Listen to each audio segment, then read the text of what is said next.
What's up, fight fans? This is Kurt DeVille with Counterpunch Boxing News, and I want to talk to you guys about Gennady Triple G Golovkin. Gennady Golovkin, according to Tom Loeffler, he is rumored to join Dazn. And the reason for that is chasing another Canelo Alvarez fight. I never seen a person so hell bent on fighting one person ever. And now it's making sense to me. Hold on, guys. It's making sense to me now that fighters only target certain fighters. Because it puts me in it reminds me of 2 years ago. This is back in 2016 when Canelo Alvarez had the WBC belt. And, everyone was saying, hey, Canelo, move up. And Canelo was trying to make him fight at 155 and all this. You know what I'm saying? He was the A side, but the things that he was trying to get Golovkin was absurd. I agreed with that, and then he gave up that belt. He dropped that belt. He relinquished that title. And then everyone gave him all types of flack, But then Golovkin had other people that he could fight, which he didn't. He could have fought Lara, and the thing with Lara now, now I'm looking at it in hindsight. I used to think, man, Lara would get crushed. Maybe in 16, I don't know. But by the time they fought a year later, which was September of 17.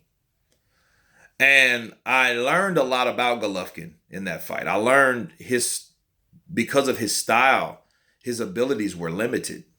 You know what I'm saying? I mean, what he could do, the punches that he could get off, they were, he was successful with doing it, like the jab and sometimes the right hand, but he missed a lot with the right hand.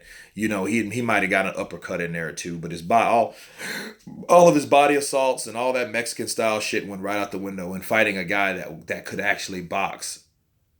Okay, well, when Lara called out Golovkin, it was crickets. And Abel did say, he mentioned Lara one time, and he said Lara's not a big enough draw, which everyone knew that was bullshit. Everyone knew that. He was like, wait a minute. This guy had a pay-per-view and had a split decision loss to the guy that you're trying to fight. Now, you mean to tell me that he ain't a good enough draw? Are you for real? You know what I'm saying? So that was kind of a question mark on Golovkin. Now you have all these other guys. He's fought Canelo twice. But you fought Brook. You fought Kell Brook. You fought a damn welterweight. So let's back up. After all that call out, then you fight Brook. So you shit on Canelo for knocking out Khan. Then you accept a fight with Brook. Okay, I forget to add that in. And then you break Brook's eye socket and all this, that, and the other. Right? So then, fast forwarded to 2 fights later, 2 years later, you got 2018. Now you got Charlo is a mandatory. He has no belts. He doesn't really have the leverage or whatever. And Jamal wants to fight him. He's mandated to fight him, and he doesn't want to fight him. He'd rather join Dazn to chase another Canelo fight. But I'm like, okay, what's the deal with Canelo? Sure, I know he has the belts. You could fight Danny Jacobs again and go for the IBF, the belt that was dropped. He lost. He was stripped from. He could have fought for that belt, but he didn't. You know what I mean? And Danny is not opposed to fighting him again. And that was a close fight. That was the fighter where his knockout streak, stopped. He knocked out Vanes Martirosyan. Check this out. Knocked out Vanes Martirosyan, right? Knocked him out in 2 rounds. 3, 2? No, it's 2 rounds. Knocked him out in 2 rounds. Okay. Where was Vanes Martirosyan coming from? 154. Okay. You could have fought someone like Lara then. He wasn't no damn draw. Vanes Martirosyan wasn't a draw. He wasn't a Mexican. You know what I mean? You just picked this guy off the couch and knocked him out. Right? So then you got the fight with Canelo. You kept belly aching over. Then he beats you in a decision. Now you have all these other fighters. You got Jamal, and he didn't want to fight Deverenchenko for some stupid reason. He should have obeyed his mandatories and fought Deverenchenko. You know what I mean? But look how everything worked out. Deverenchenko had a tough fight with Danny Jacobs. Danny Jacobs now has the IBF belt that he once had because of his fuckery and foolishness. You know what I'm saying? So now you're looking at it like, okay, well, what is Golovkin going to do now? Oh, let's see, duck some more hard fighters. Want to fight Canelo? No, I don't want you. I don't want you, but I want Canelo. You know, and I understand it was a tough fight. I mean, I think Golovkin did enough to win, but you can't really argue with this fight. You can't really argue. I mean, let's look. The fight was a good fight. Okay, he lost the decision. He knew it was bullshit first time. Well, I don't even see why you wanted to fight him a second time. That was stupid anyway. You should have fought Deverenchenko, and then after Deverenchenko, he would have kept his. He would beat Deverenchenko and then kept this belt. That would have been a good fight too, because now we know how good Deverenchenko is because he fought Danny Jacobs. Okay, so we know how good this fighter is. So he should have fought this undefeated fighter. Sure, he only had 12 fights, but still, he was still a trained, experienced fighter that was dedicated, and he was hungry. Okay, he should have fought him, and he did not do that. He lost his belt. So it was really the beginning into the end. You're like, well, damn, because all he really had left to do is get the WBO. Now the WBO doesn't belong to anyone. You know what I'm saying? The WBO, Billy Joe Saunders, relinquished that belt. So it's like, all right, well, now you got another belt floating on out there, and who's fighting for that belt? I'm not sure who's fighting for that belt right now.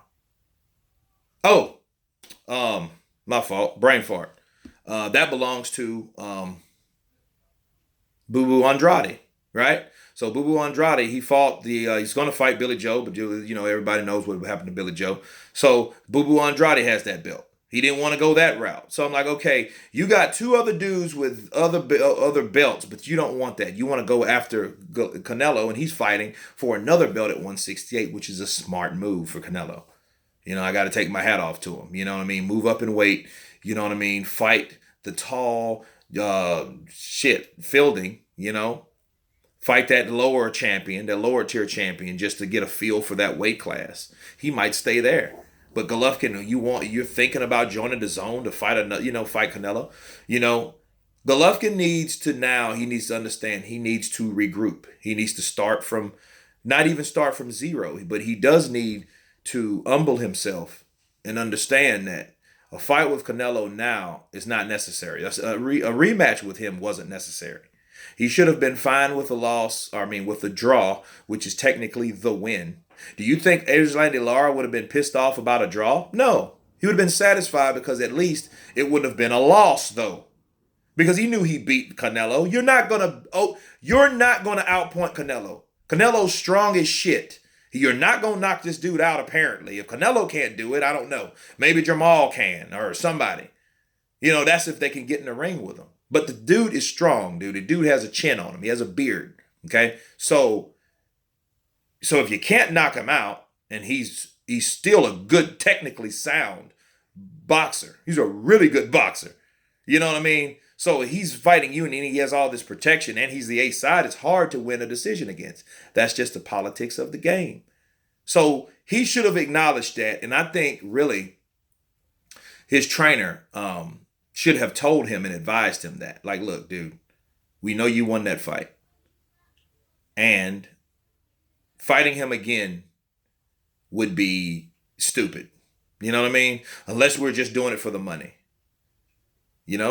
Like, real talk, man. It's like Abel Sanchez should have advised him if he gave a shit about Golovkin. Like, Golovkin, look, you got all these belts. You're a unified champion for the most part in the middleweight division. You have 22 title defenses. Don't fuck it up with Canelo Alvarez. You know what I'm saying? That's what he should have told him. Or Tom Loeffler or somebody. Because if y'all guys knew it was bullshit, why would y'all let Golovkin back into the ring? Let's just be real. Let's just be honest about it. Why would he let him back into the ring? But I think I think honestly,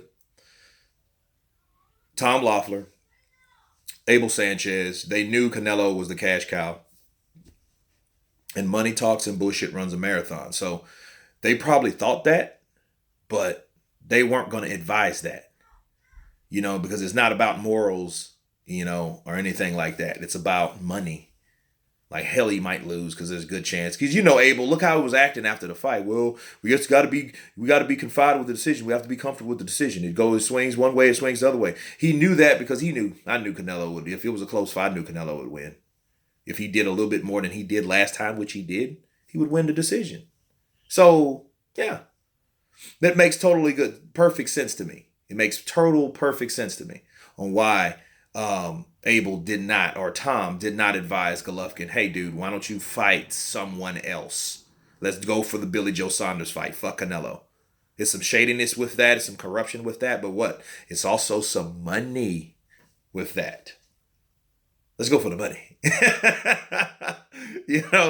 Let's take our chances. We did good last time.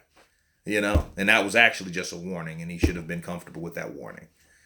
But anyway, Golovkin, he does need to fight tougher fights. Now, I heard him going up to fight Callum Smith, which is the true champion, one of the hardest punching champions up there. Very good, very professionally, technically sound guy, big guy. And I think he should do that. I think that if he wants to beat Canelo, I don't think he should do it in the ring. I think he should do it as a cross comparison of what he does with his career from that fight. And I think that's what Erislandy Lara's problem was. That, Erislandy, wanted to fight with Golovkin, or so he stated. But I think him and his promoter or his manager should have went out and really sent over a contract and got Al to send the contract over to Golovkin. But Golovkin, they weren't trying to get that fight. But what I'm trying to say is, guys, what did Lara do after that? So Golovkin shouldn't make the same mistake that Lara did. Because when you have a tough fight with Canelo Alvarez, the corruption will always be there. This will always be the sport that I love, that I hate so much. And I know this is getting long, but I'm wrapping it up. But the politics will always be there. So Golovkin should do the best he can do. And then later on, we'll see who was the best. You know what I mean? And because of what they did after that. Because you're not going to beat the politics at the end of the day unless you knock a person out. But yeah, that's it. That's it. I could go on and on about it. But that's what Golovkin needs to do if he wants to stay relevant in the sport. Since he's not going to retire, something I recommended. But if he still can fight, let's see how good he can do at 36, 37, 38. Let's see if he's one of those throwback fighters like Bernard Hopkins. There's not too many of them. But we just got to wait and see. But anyway, you guys tell me what you think about this video. Of course, please subscribe. And you guys been counterpunched. Peace.